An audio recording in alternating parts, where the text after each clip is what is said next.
Vamos ficar de pé, quem puder ficar de pé. Palavra do culto dessa manhã, que papai fale aos nossos corações. Amém? Júnior, coloca pra gente, por gentileza. Isaías, capítulo 6, versículo 8. Nós vamos ler um versículo apenas nesse momento. Diz a palavra de Deus. Depois disso ouvi a voz do Senhor que dizia: A quem enviarei? E quem há de ir por nós? Então disse eu: Eis-me aqui, envia-me a mim. Amém? Pai amado, em nome do Senhor Jesus Cristo, foi lida a tua palavra, Pai. Que o Senhor possa me usar conforme o teu querer, conforme a tua vontade, para que tudo que seja falado aqui, Pai, esteja de acordo com o teu querer, de acordo com o teu coração aos nossos corações. Abra nossos corações, abra nossos entendimentos, para que possamos entender tudo que o Senhor tem para nós nessa manhã. É o que eu te peço e agradeço em nome do Senhor Jesus Cristo. Amém. Amém? A igreja pode sentar. Essa passagem, né, o chamado de Isaías, ela nos revela situações bem interessantes. O profeta Isaías, ele não foi para o monte. O profeta Isaías, ele não vai ao deserto. O profeta Isaías, ele vai para o templo. E nesse templo, né, quando ele vai no templo, ele tem um dos maiores encontros com Deus. Amém? Mas entendam bem, eu não estou dizendo aqui que ir ao monte, ir ao deserto para ficar sós com Deus, não é proibido. É claro que não. Eu estou dizendo aqui que Deus pode se manifestar em qualquer lugar. Amém? De acordo com a vontade dele. E o capítulo 6, ele começa no versículo 1, né? Ele começa descrevendo que foi no ano que morreu o rei Uzias. Isaías foi ao templo e lá ele teve o encontro com Deus. O capítulo ele começa com uma perda, a morte do rei Uzias. Embora a Bíblia ela não relate claramente algumas tradições judaicas, acredito que Isaías ele tinha que Isaías ele era da família real. E ele era um primo distante do rei Uzias. Porém, independente disso, o trono de Judá está vazio. E no Antigo Oriente, quando morria o monarca, né, na maioria das vezes, representava uma crise política. Envolvia a sucessão do trono. E no meio desse ambiente de perda, o ministério profético de Isaías teve início. Bem interessante, né? No meio de uma perda, Deus chega para Isaías e o chama para fazer a obra dele. É bem provável que antes do chamado de Isaías, ele fosse ao templo diversas vezes. E não é difícil a gente imaginar Isaías entrando e saindo do templo, mas nunca tendo uma experiência direta com o Senhor. E o que nos faz pensar que muitos hoje em dia se encontram na mesma situação. Entram e saem do templo, entram e saem da igreja, mas sem uma experiência mais íntima que transforme a sua vida. Quem está entendendo? E uma das razões que, infelizmente, muitas pessoas que frequentam o templo acabam se tornando religiosas demais. Então, o ato de ir da igreja se torna um ato religioso. É um ato automático. Isso é muito perigoso, porque quando você faz tudo no automático, você perde a essência. Tinha um irmão que fazia as orações, né? Bem usado por Deus. Só que muitas coisas, o culto era à noite. E uma vez o culto foi para amanhã. E a oração dele já estava tão automática que o culto era de manhã. E ele falou: Nessa noite, Senhor. Vocês estão entendendo? Porque acaba indo no automático. Não estou criticando, irmão. Estou falando que isso às vezes acontece com a gente. De tanta gente fazer uma coisa, a gente vai fazendo, vai criando uma religiosidade que acaba nos afastando do propósito de Deus. Acaba nos afastando da essência. Uma coisa que eu falava muito com a minha esposa Nada contra, pelo amor de Deus. Mas que eu não era muito simpático ou adepto à igreja muito grande. Porque muitas igrejas, grandes demais, acabam perdendo a essência. E acaba que o pastor não tem acesso aos membros. É quase que você tem que marcar uma agenda médica de 500 anos para poder falar com o pastor. Eu estou falando que todas são assim, mas acaba acontecendo. E muitas vezes acaba acontecendo algo mecânico. Então, ir ao culto é mecânico. Ir adorar a Deus é uma coisa mecânica. O tempo da palavra é uma coisa mecânica, tudo sincronizado. E acaba a gente não deixando o Espírito Santo se manifestar. Amém? Está entendendo? Repito mais uma vez, aqui não é uma crítica, é uma observação. Amém? E às vezes a gente acaba sendo religioso demais, e essa religiosidade, ela rouba a nossa oportunidade de viver o sobrenatural de Deus. Deus às vezes quer se manifestar, mas a nossa religiosidade fica tão travada como aqueles fariseus no tempo de Jesus. Estavam tão religiosos que eles não conseguiram ver que o Filho de Deus estava na frente deles. E que a gente tem que ter esse cuidado de não nos tornarmos tão religiosos a ponto de não ver o que Deus está mostrando. Essa religiosidade, né, conforme eu falei, ela tira a nossa oportunidade de ter uma experiência com Deus dentro e fora do templo. Porque, conforme eu falei, Deus ele vai falar na igreja e fora da igreja. Não é isso? Amém? Nós vamos ao templo para sermos transformados. Mas muitos ainda não entenderam isso. E transformam o templo desculpa a expressão, num clube social. Lá eu vou encontrar meus amigos para conversar. Eu dou até glórias e aleluias. Glória e aleluia. Mas não vão além disso. E amados, como nós vamos ao culto somente para receber de Deus, nós nos esquecemos de adorá-lo como ele deve ser adorado. Acabamos voltando para casa do jeito que nós fomos. Porque não houve um encontro real com Deus. E isso limita ou mesmo destrói a nossa movimentação no templo. Porque eu estou funcionando no automático. Vocês já funcionaram no automático? Você faz uma coisa tão no automático que você nem percebe. Quando vê, já foi, já falou. Só que a gente não pode levar isso para a adoração a Deus. Nós não podemos adorar a Deus no automático. Olha para a pessoa que está próxima para você e fala para ela: Deus não quer robôs. Deus não quer nada no automático. Amém?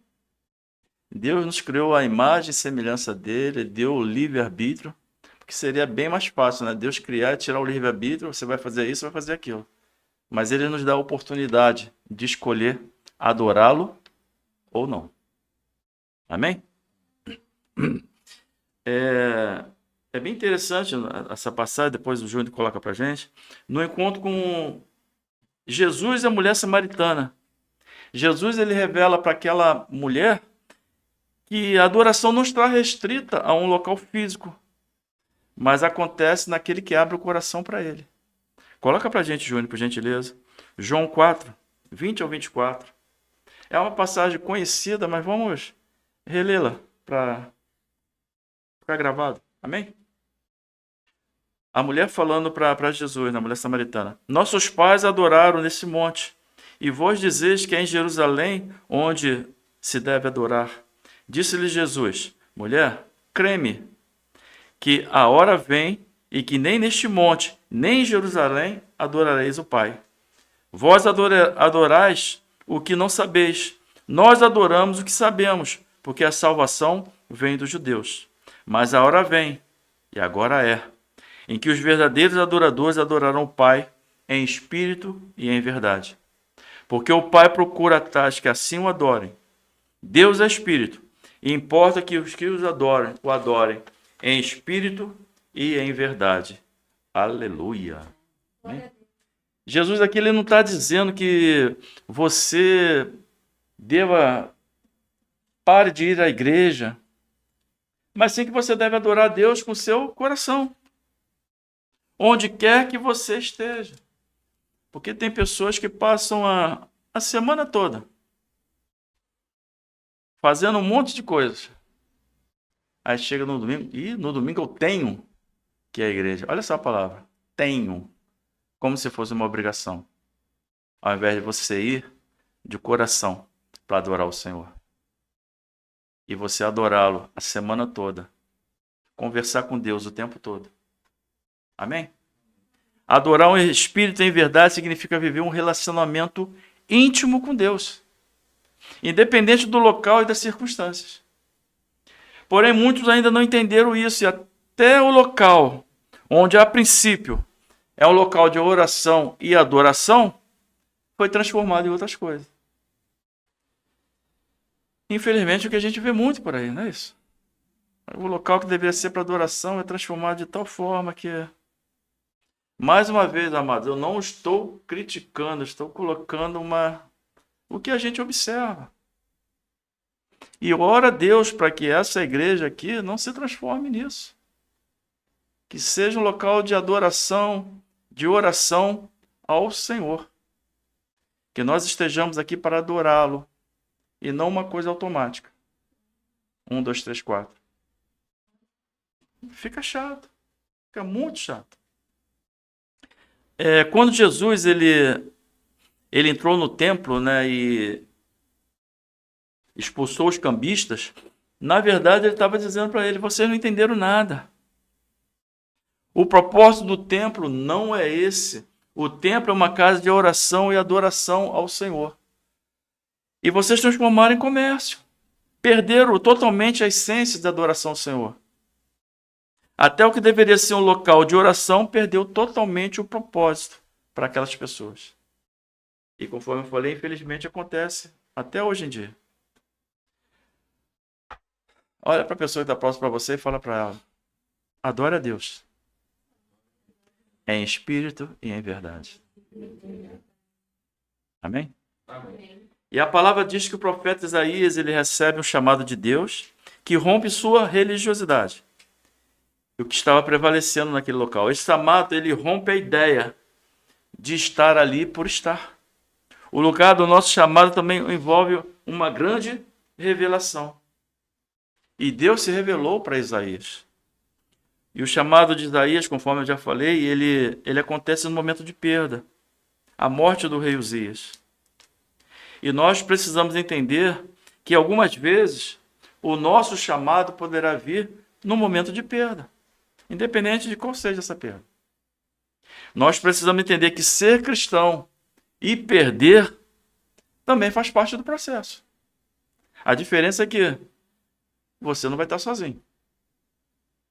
No momento da perda, para Isaías, Deus se revelou. Amados, entenda, eu não estou dizendo aqui que Deus só vai se revelar numa perda. É claro que não.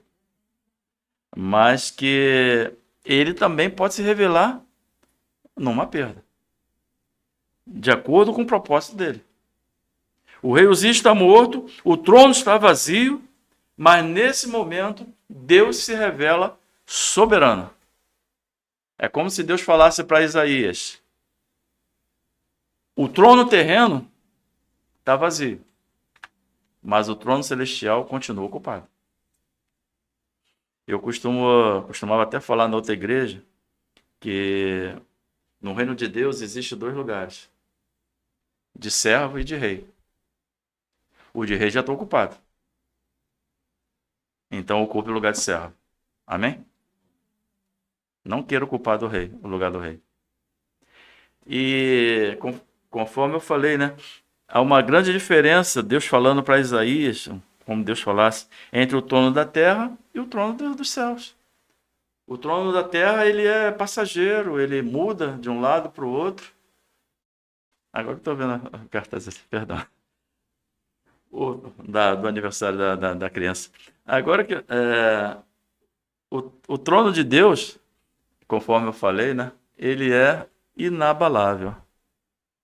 E algumas vezes é necessário que Deus retire algum rei de nossas vidas para que nós possamos enxergar o verdadeiro Rei dos Reis. Amém?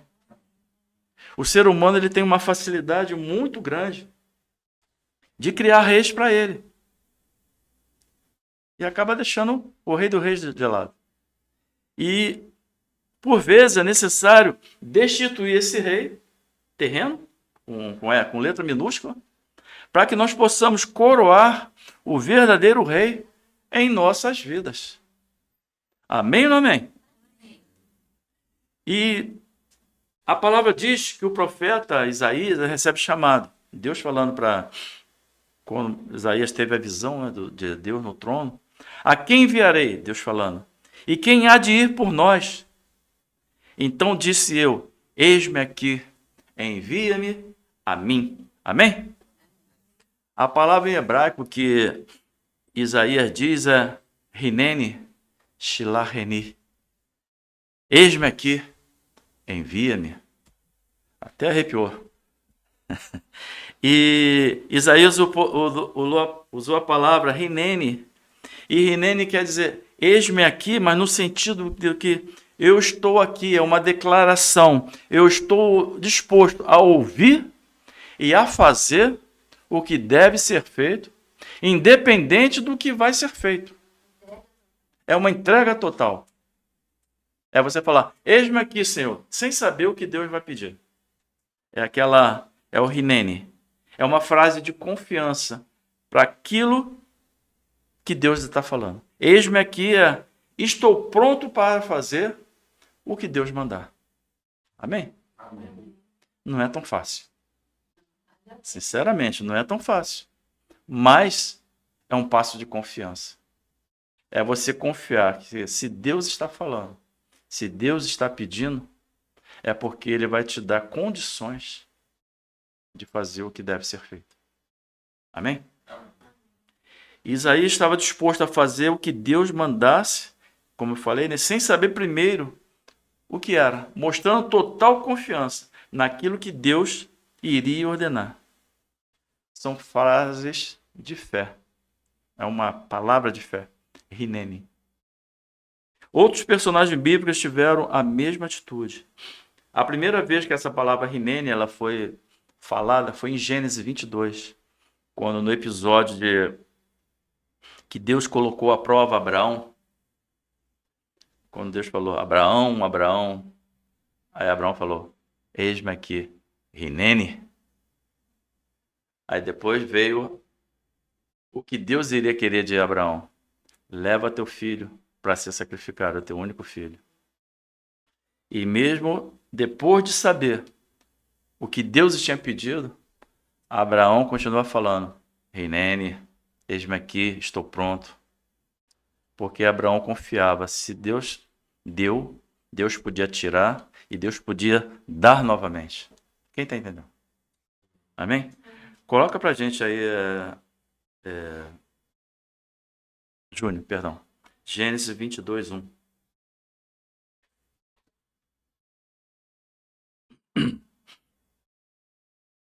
E aconteceu depois dessas coisas que tentou Deus a Abraão e disse, Abraão, e ele disse, eis-me aqui. Foi o que eu falei. Hineni. Abraão responde sem hesitar, sem saber o que Deus ia pedir para ele.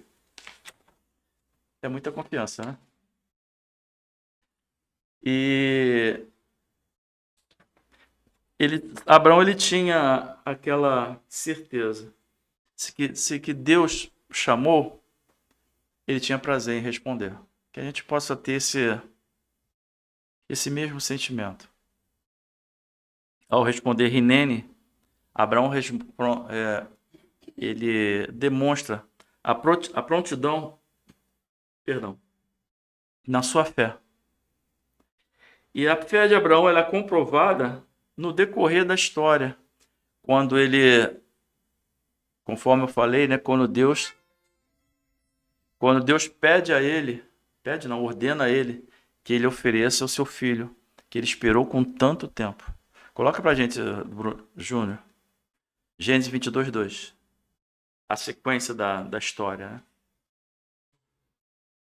E disse: toma agora o teu filho, Deus falando para Abraão, teu único filho, Isaque, a quem amas, e volta-te e vai-te à terra de Moriá, e oferece ali em holocausto, porque sobre uma das montanhas que eu te direi. Isso mais na frente, quando Abraão está prestes a sacrificar o seu filho, o anjo chega para Abraão, né? O anjo do Senhor, e fala: Abraão, Abraão. Ele novamente, Rinene. Eu estou repetindo muito essa palavra para que fique gravada em nossos corações. Eis-me aqui. Mas o anjo do Senhor lhe bradou desde o céu e disse: Abraão, Abraão. Ele disse: eis-me aqui. Então disse: não estenda a tua mão sobre o moço e não lhe faça nada, porquanto agora sei que temes a Deus e não me negaste o teu filho, o teu único. Amém? Gênesis 22, 11 e 12. Lembra que eu falei que às vezes é necessário que Deus retire algum rei de nossas vidas? Você lembra disso? Falei isso quase agora. Para que a gente possa enxergar o verdadeiro rei dos reis. Alguns estudiosos acreditam que Abraão ele estava idolatrando a Isaac e esquecendo de Deus. Então Deus faz essa prova com Abraão, de quem ele estava adorando. E Abraão dá essa prova a Deus, de adoração a ele. No livro de Gênesis, de Êxodo, ele relata também a história de Moisés, um outro personagem bíblico, que se colocou à disposição de Deus. Moisés, ele estava na montanha, né? Cuidando dos seus negócios, cuidando do rebanho do seu sogro, e ele vê uma sarça pegando fogo. Moisés, curioso, vê que a sarça não se queimava, ele chega perto. Aí recebe a palavra de Deus. Moisés, Moisés. E Moisés responde: Rinene, eis-me aqui. Sem saber o que viria depois. Aí vocês conhecem a história, né? Deus fala que tinha ouvido o clamor do povo, estava vendo a aflição do povo e iria intervir naquela situação. E queria usar Moisés nessa intervenção. Amém? Coloca pra gente, te dei a referência daí. Êxodo 3:4, Júnior, por gentileza, só pra gente gravar. E vendo o Senhor que se virava para lá ver, bradou Deus a ele no meio da sarça e disse: Moisés, Moisés. Ele disse: eis-me aqui. Só uma observação, já falei isso aqui, né? No hebraico, quando tem algo importante para ser falado, geralmente ele repete a palavra. Moisés, Moisés. Quer dizer, tem algo importante para ser falado. Abraão, Abraão. Isaías, Isaías. Rafael, Rafael. Júnior, Júnior. Roberto, Roberto. Amém? Quando tem algo importante para ser falado, para a pessoa ficar atenta. E conforme eu falei, nós já sabemos a história, né? Moisés, ele sem perceber, naquele rinene que ele falou, naquele eis-me aqui, a resposta que ele deu se tornou um ponto de virada na sua vida. Moisés ele deixa de ser um pastor de ovelhas e passa a pastorear todo um povo. Amém? Amém. Amém ou não amém? Amém. Amém? Todas essas pessoas, né, que nós falamos, todos esses personagens, eles foram honrados pela sua disposição de servir a Deus. Eu não estou falando aqui que você vai fazer as coisas por interesse. Claro que não. Até porque eles deram a resposta a Deus sem saber o que Deus iria pedir. Mas eu estou falando que mesmo você se colocando à disposição de Deus, Deus vai honrar a disposição que você fez. Amém? Deus não vai te deixar sozinho. Não deixou Isaías, não deixou Abraão, não deixou Moisés e não vai deixar cada um de nós. Você crê nisso? Amém. Amém, amém, amém. E algo interessante nessa palavra Hineni, que ela não é apenas uma resposta dos servos de Deus, é também uma declaração de Deus faz aos seus filhos. Não é que Deus não saiba o que vai acontecer lá na frente, mas é uma resposta de Deus falando: eis-me aqui, eu estou pronto. Eu estou aqui. Para o povo que clama a Ele. Amém? Lá em Isaías, no próprio livro de Isaías, tem essa promessa de Deus, prometendo a sua presença e o seu sustento, né, para aquele povo que segue seus preceitos. Em Isaías 52:6 ele fala: portanto, o meu povo saberá o meu nome, por esta causa, naquele dia, porque eu mesmo sou o que digo: eis-me aqui. É Deus falando para o próprio povo: Hineni, estou aqui, estou pronto. Basta clamar o meu nome. E Isaías 58:9 fala: então clamarás, e o Senhor te responderá. Gritarás, e ele dirá: eis-me aqui. Acontecerá isso se tirares do meio de ti o jugo, o estender do dedo e o falar vaidade. Ou seja, Deus vai estar pronto para te dar a resposta quando você se colocar à disposição dele também. Amém? É uma estrada de mão dupla. Você se coloca à disposição e Deus diz: eis-me aqui, para fazer o que deve ser feito. Amém? O que eu quero dizer, amados, Deus é o nosso auxílio bem presente. E Ele se agrada quando nós nos colocamos à disposição. Amém? Amém ou não amém? E quando Deus diz Hineni para nós, Ele está dizendo que nos ouve, que nos vê, que nos conhece. A palavra diz, né, que nosso nome está gravado na palma da mão dele. Eu já falei isso aqui, né, que não sei agora, mas antigamente algumas pessoas, para não esquecer, anotavam as coisas na mão. É como se Deus falasse isso para o povo. Eu não vou esquecer de vocês estão anotados aqui. Não que Deus precisasse, mas Deus sempre, de uma forma didática, Ele quer nos ensinar alguma coisa.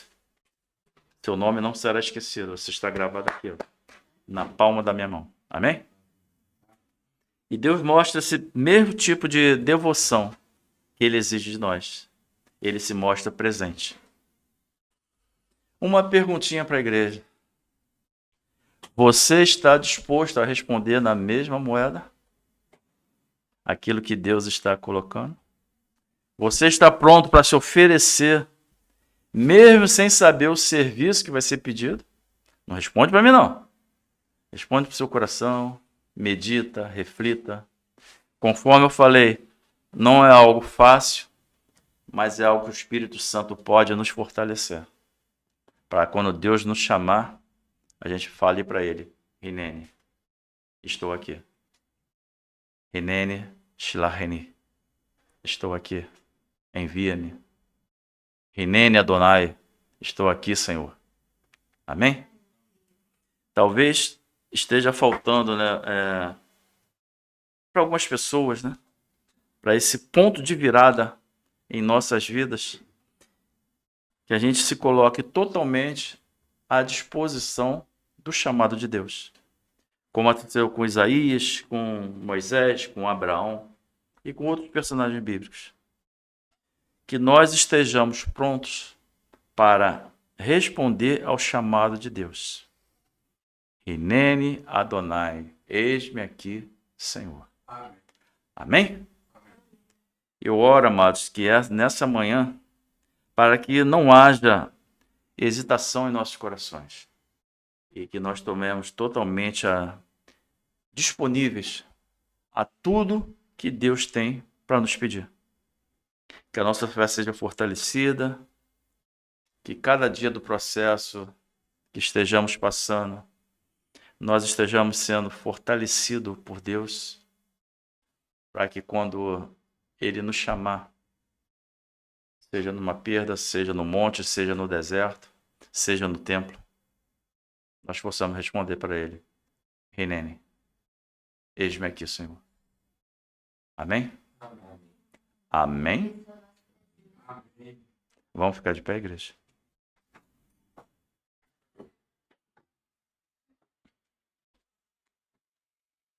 Pai amado, a Tua palavra foi lida, a Tua palavra foi passada. Eu oro, Senhor Deus, Pai amado, que tudo que foi falado aqui, que encontre terreno fértil em nossos corações, para que nós estejamos à disposição de Ti, Pai amado, em todo o tempo, que possamos falar: Hinene Adonai, eis-me aqui, Senhor, estou pronto para ouvir. Ainda que a gente não saiba o que o Senhor irá pedir, dai-nos força, Pai, para sermos capazes de estarmos à disposição do Senhor, dando esse passo de fé, confiando que tudo que o Senhor pediu, que o Senhor peça, seja para a glória do seu nome e que o Senhor nunca vai nos deixar sozinhos. Assim como tu foste com Moisés, com Abraão, com Isaías e com todos os outros tantos personagens, Pai. Nós cremos que o Senhor também será conosco em todo o tempo, nesse domingo, nessa semana, em todos os dias de nossas vidas. Senhor, que o Senhor esteja à frente de todos os nossos projetos, de todos os nossos planos, de todos os nossos pensamentos, do nosso falar e do nosso agir, Pai. Para que tudo que age em nossas vidas esteja de acordo com o Teu querer, de acordo com a Tua vontade. Que Teu Espírito Santo nos direcione em todo o tempo e que nós possamos ouvir a Tua voz. Este é o caminho, andai por ele. Que a Tua glória se manifeste em nossas vidas, Pai. Que a Tua vontade prevaleça sobre as nossas vontades. Que a nossa vontade seja igual à Tua. Mas se não for, Pai, que a nossa vontade se curve à Tua vontade. Porque nós sabemos que ela é boa, perfeita e agradável. Continua falando nos nossos corações, Pai. É o que eu te peço, te agradeço. Em nome de Jesus Cristo. Amém. Erga suas mãos. Que a graça do nosso Senhor e Salvador Jesus Cristo, o grande amor de Deus e a comunhão do Espírito Santo seja com todo o povo, desde agora e para todo sempre. E todos digam: tenha um domingo abençoado e abençoador, em nome de Jesus. Amém.